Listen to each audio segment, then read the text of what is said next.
We're really proud of this season. We think the performances that the actors brought are so great this season. There's some amazing filmmaking on behalf of all of our incredible directors, and we're just excited to show people. And, you know, the series is The Rings of Power, and this is the season where we make The Rings of Power. We get to go to Eregion and do the siege over Eregion. So we're leaning on some really amazing canon events. And, you know, I think people have been anticipating this for a long time, far longer than the show's existed. So, you know, all that anticipation just feeds into the excitement. There's obviously season 1, I guess, was filmed at a strange time. Was it really like night and day the way that we produced and filmed and put together these episodes, or was it very much more of the same when we put together season 2? Yeah, I mean, I wouldn't necessarily say more of the same. I mean, anytime you do something a second time, it's informed by your experience doing it the first time. The second album. Well, or actually maybe like the second album where you kind of know your way around a studio now, so to speak, like a music studio, I mean. But in that respect, I think, you know, in some ways it was smoother sometimes, and in some ways we knew, you know, where not to sweat the small stuff and where to really sweat the small stuff. And the seasons turn out in a way that we're all really excited about. So.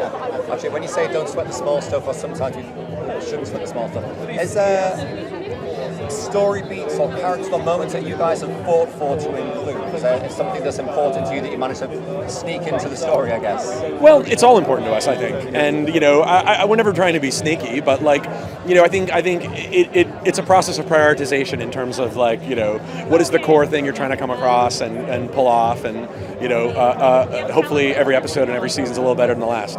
How are we laying the groundwork for season 2? How are we telling fans that it's different from season 1, if at all? Well, season 1 is all about the heroes and introducing people to the second age of Middle-earth. Season 2 is about the villains. You know, Sauron ends season 1 with kind of nothing. He's like sort of cast out. And now season 2, he's got to just use his wits to set everything in motion. And really, once he grabs hold of the narrative, he never lets go. There's a new character to your guys' right, Rory Kinnear, who's joining the cast. We are introducing characters all the time and new actors. Who are you most excited to see as an actor in a new role within season 2? I mean, every single one of them, they're all our babies, all the characters and all the worlds. But I'll just put a special word in for Ben Daniels, who plays Círdan the shipwright.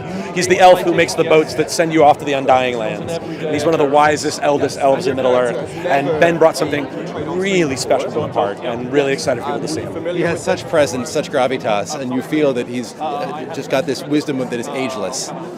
Forgive me, I don't know what the deal, what's been signed, but how many seasons of Rings of Power do we want to show to Amazon? Oh, well, we've agreed to do a 50-hour mega epic. We're working on season 3 now, and that's all we can say.